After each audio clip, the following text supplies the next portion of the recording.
Autonomia del Veneto, difficile stimare i tempi per la definitiva assegnazione. Il fascicolo è da mesi sul tavolo del Premier Conte. Non aiutano l'autonomia, la campagna elettorale e, a detta del ministro vicentino Erika Stefani, anche l'atteggiamento degli alleati di governo. Io vedo purtroppo delle dichiarazioni, ma lo dico, vedo purtroppo, perché con questi signori e anche colleghi non abbiamo mai avuto un confronto diretto, non mi hanno mai offerto l'occasione di un confronto diretto.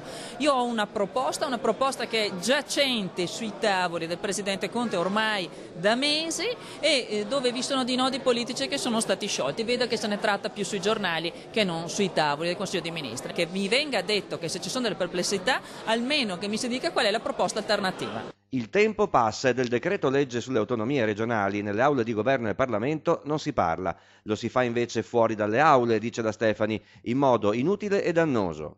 Non fa bene una lungaggine del genere su un tema come quello dell'autonomia. L'autonomia è stata richiesta in Veneto e Lombardia dalla gente tramite un referendum.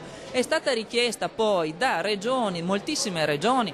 Le continuo a citare: il Piemonte, la Liguria, l'Emilia Romagna, la Toscana, l'Umbria, le Marche, la Campania. Deve essere trattata, non si può far finta che il problema e la questione non esista. Le imminenti elezioni europee rallentano ancora di più il passo all'autonomia. In campagna elettorale la si definisce perfino discriminante per le regioni del Mezzogiorno. Cercare di fomentare appunto al puro fine di raccogliere i voti la gente del sud contro la gente del nord, signori, è sbagliato. La gente del sud ha il diritto di avere servizi, ha diritto a che la politica e l'amministrazione utilizzi risorse in modo adeguato.